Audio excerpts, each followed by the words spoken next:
तो welcome to my channel. और मैं आपको आज यूपीएससी प्रीलिम्स का सेट प्रैक्टिस करवाने जा रहा हूं, जो कि एडू गोरिल्ला का है। ठीक है, तो आज हम सेट 1 पढ़ेंगे। इसमें मैंने सेट लगा चुका है, इसलिए मुझे थोड़ा बहुत इसका पता है। तो मैं आपको सिर्फ आंसर और क्वेश्चन बताने जा रहा हूं, ठीक है ना। चलिए तो शुरू करते हैं। मौद्रिक नीति समिति के संदर्भ में निम्नलिखित कथनों पर विचार कीजिए। पहला है, रिजर्व बैंक ऑफ इंडिया अधिनियम 1934 के तहत यह एक वैधानिक और संस्थागत फ्रेमवर्क है। क्या यह है? तो हाँ, ये मौद्रिक नीति समिति के अंतर्गत रिजर्व बैंक ऑफ इंडिया अधिनियम 1934 के तहत, देखिए रिजर्व बैंक इंडिया अधिनियम 1934 के तहत यह वैधानिक और संस्थागत फ्रेमवर्क है। ठीक है, और इसे उर्जित पटेल समिति की सिफारिश पर स्थापित किया गया था। क्या ये भी है? हाँ, तो ये भी है। वित्त मंत्री इस समिति का पदेन अध्यक्ष होता है? नहीं, वित्त मंत्री इसका पदेन अध्यक्ष नहीं होता है। चलिए दूसरा क्वेश्चन क्या कहता है। एशिया और प्रशांत हेतु संयुक्त राष्ट्र का आर्थिक और सामाजिक आयोग के संदर्भ में निम्नलिखित कथनों पर विचार कीजिए। इसका मुख्यालय थाईलैंड के बैंकॉक शहर में है। किसका है? एशिया और प्रशांत हेतु संयुक्त राष्ट्र का आर्थिक और सामाजिक आयोग के संदर्भ में निम्नलिखित कथनों पर विचार कीजिए। एशिया और प्रशांत का, क्या इसका मुख्यालय थाईलैंड के बैंकॉक शहर में है? थाईलैंड के बैंकॉक शहर। और भारत एकमात्र दक्षिण एशिया राष्ट्र है जो UNESCAP का सदस्य है। तो ऑप्शन आ जाएगा इसमें सिर्फ एक, जो कि इसका मुख्यालय थाईलैंड के बैंकॉक शहर में है। और भारत एकमात्र दक्षिण एशिया राष्ट्र है जो यूनेस्कैप का सदस्य है? नहीं, बिल्कुल नहीं है। ठीक है, चलिए क्वेश्चन नंबर 3। UNDP की मानव विकास रिपोर्ट HDR निम्नलिखित 3 संकेतकों के से किसके संयोजन से विकास को मापता है? तो स्वास्थ्य, शिक्षा और जीवन स्तर से मापता है। ठीक है ना दोस्तों। चलिए चौथा है, विशेष आर्थिक क्षेत्र CEZS के संदर्भ में निम्नलिखित कथनों पर विचार कीजिए। तो इसका आंसर आ जाएगा ना तो एक ना ही दो। देखिए, भारत में CEZS विदेशी व्यापार नीति के प्रावधानों के अंतर्गत संचालित है? नहीं है। ठीक है, इसका मुख्य उद्देश्य में से एक है कि वस्तु और सेवाओं के आयात निर्यात को बढ़ावा देना? बिल्कुल नहीं है। ये कब्जा के ऊपर होता है, सी के ऊपर कब्जा। ठीक है ना। जो भी देश सी के बीच में रहता है तो 12 मील या 24 मील ऐसे ही है, नॉटी मील। ठीक है ना।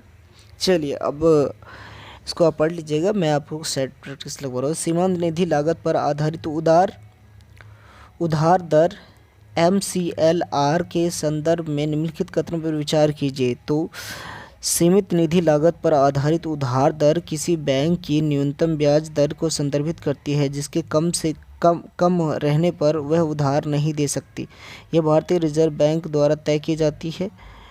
तो ऑप्शन हो जाता है इसमें 1 और 2 3, 1 और 3। तो ठीक है ना, तो इसको हम मारते हैं 1 और 3। सीमांत निधि लागत पर आधारित उधार दर किसी बैंक की न्यूनतम ब्याज दर को संदर्भित करता है जिसके कम रहने पर वह उधार नहीं दे सकता है।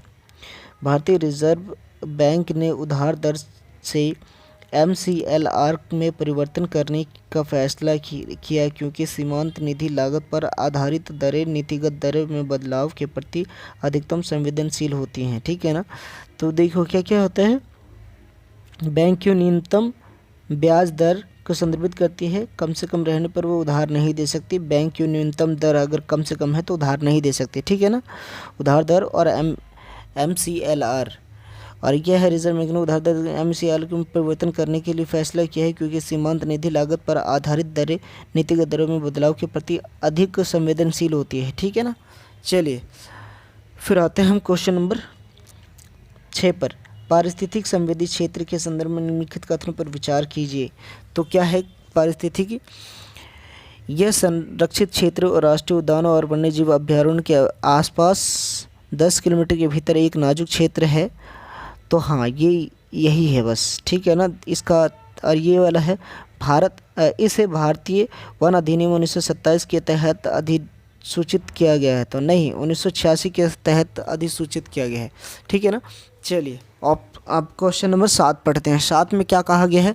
7 में कहा गया है निम्नलिखित जोड़ पर विचार कीजिए। तो बॉन्ड चैलेंज किससे रिलेटेड हो जाता है?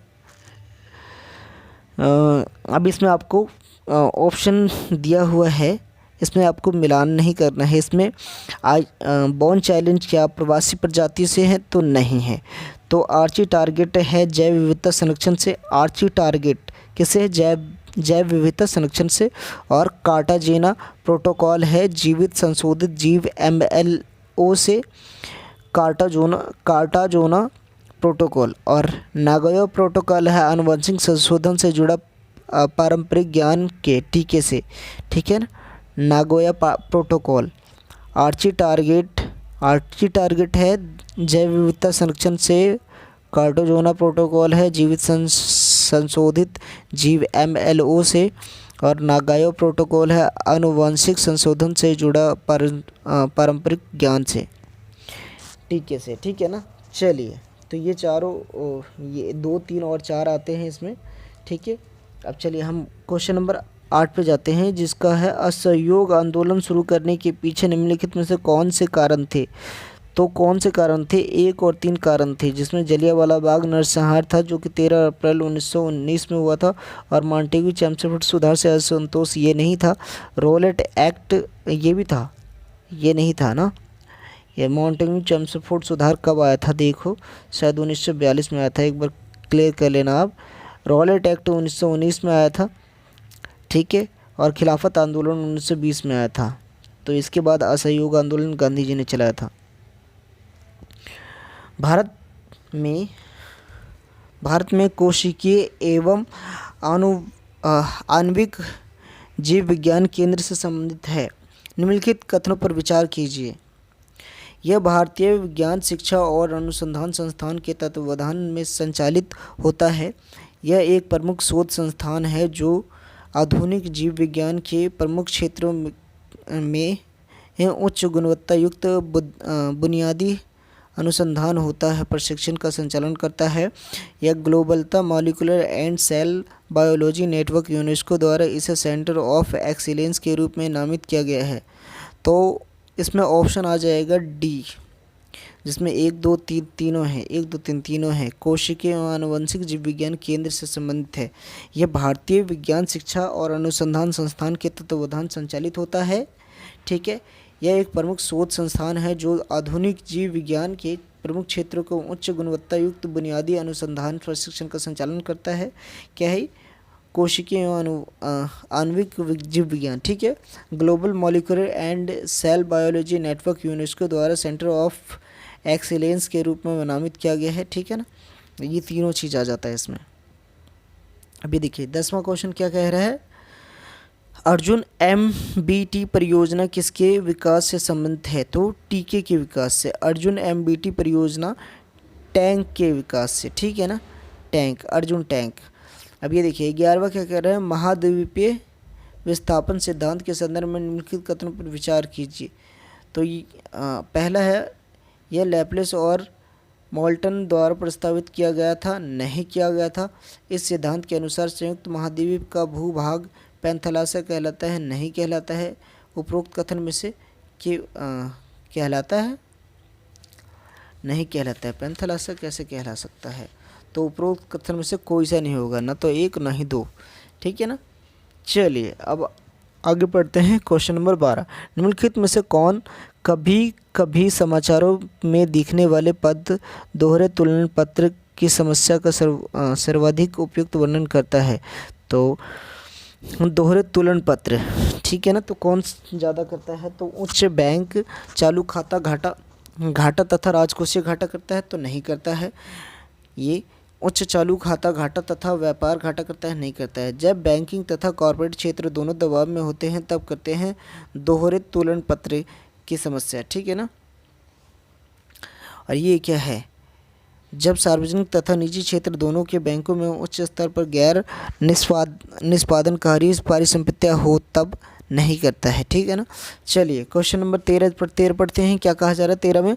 क्वेश्चन नंबर 13, राष्ट्रीय जांच एजेंसी NIO राष्ट्रीय जांच एजेंसी के बारे में निम्नलिखित कथनों पर विचार कीजिए।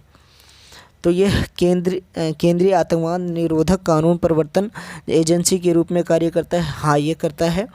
ये गृह मंत्रालय के अंतर्गत आता है। हाँ, बिल्कुल गृह मंत्रालय के अंतर्गत आता है। ठीक है, चलिए क्वेश्चन नंबर 14 क्या है, निम्नलिखित कथनों पर विचार कीजिए। किसी राज्य का राज्यपाल भारत के राष्ट्रपति के विचारार्थ कोई विधेयक आरक्षित कर सकता है? तो हाँ, बिल्कुल कर सकता है ये आर्टिकल 200 के अंतर्गत आता है। ठीक है, किसी राज्य का राज्यपाल किसी भी समय राज्य में जारी अध्यादेश को वापस लेने के लिए सक्षम होता है? तो हाँ, किसी राज्य का राज्यपाल किसी भी समय राज्य में जारी अध्यादेश वापस लेने के लिए सक्षम होता है। ठीक है ना। चलिए क्वेश्चन नंबर 15 क्या कह रहा है, निम्नलिखित कथनों में को सम्मिलित कीजिए। तो इसका ऑप्शन मैंने पहले लिख लिया है, तो गोल्डन ये होता है। तो गोल्डन हैंडशेक कब होता है? कर्मियों को कार्य छोड़ने के लिए किया जाने वाला भुगतान। ठीक है ना, गोल्डन हैंडशेक। गोल्डन हैंड कब होता है? प्रतिद्वंदी के कर्मियों को बचने के लिए दिया जाने वाला बोनस, मतलब प्रतिद्वंदियों से कर्मियों को बचाने के लिए दिया जाने वाला बोनस को कहते हैं गोल्डन हैंडकफ। क्योंकि हम इसे ज़्यादा का लालच देंगे तो ये हमारी कंपनी में रुका रहेगा और दूसरे जो प्रतिद्वंदी है वो अपनी कंपनी में ना शामिल कर लिया जाए। गोल्डन हेलो कब होता है? तो गोल्डन हेलो कब होता है? नए कर्मियों को आकर्षण करने के लिए किया जाने वाला भुगतान। नए कर्मियों को आकर्षण करने वाला भुगतान। नए कर्मचारियों को कंपनी अगर गोल्डन हेलो बोलती है तो उसमें ज़्यादा पैसा देती है उनको आकर्षण करने के लिए। ठीक है ना। गोल्डन फिस्कल रूल क्या होता है? सरकार द्वारा निवेश के लिए किया जाने वाला उधार, ना कि खर्च के लिए। ठीक है ना, सरकार द्वारा निवेश के लिए जो लिया जाता है गोल्डन फिस्कल रूल कहा जाता है, उधार जो लिया जाता है, खर्च। ठीक है ना। चलिए क्वेश्चन नंबर 16 क्या कह रहा है, निम्नलिखित में से कौन औद्योगिक श्रमिकों के लिए उपभोक्ता मूल्य सूचकांक संख्या जारी करता है? तो कौन करता है? श्रम ब्यूरो करता है। निम्नलिखित में से कौन सी रिपोर्ट विश्व बैंक द्वारा प्रकाशित नहीं की जाती? तो इसमें वैश्विक आकलन रिपोर्ट नहीं की जाती, व्यापार सुगमता रिपोर्ट करी जाती है, विश्व विकास रिपोर्ट करी जाती है विश्व बैंक द्वारा। ठीक है ना, विश्व बैंक द्वारा। चलो अब हम जाते हैं क्वेश्चन नंबर 18 पे। 18 क्या कह रहा है, निम्नलिखित रिपोर्टों सूचकांकों को उन्हें प्रकाशित करने वाले संगठनों के साथ सम्मिलित कीजिए। तो कौन कौन से है? देखो मैंने इसमें दोस्तों पहले निशान लगा लिए हैं जो कि ये वाला सही है। तो एक आ जाता है 2, मतलब वैश्विक लैंगिक अंतराल सूचकांक विश्व आर्थिक मंच हो जाता है, और लैंगिक समानता सूचकांक हो जाता है यूनेस्को का, और वैश्विक महिला रिपोर्ट हो जाता है आर्थिक और सामाजिक मामलों के लिए संयुक्त। ठीक है,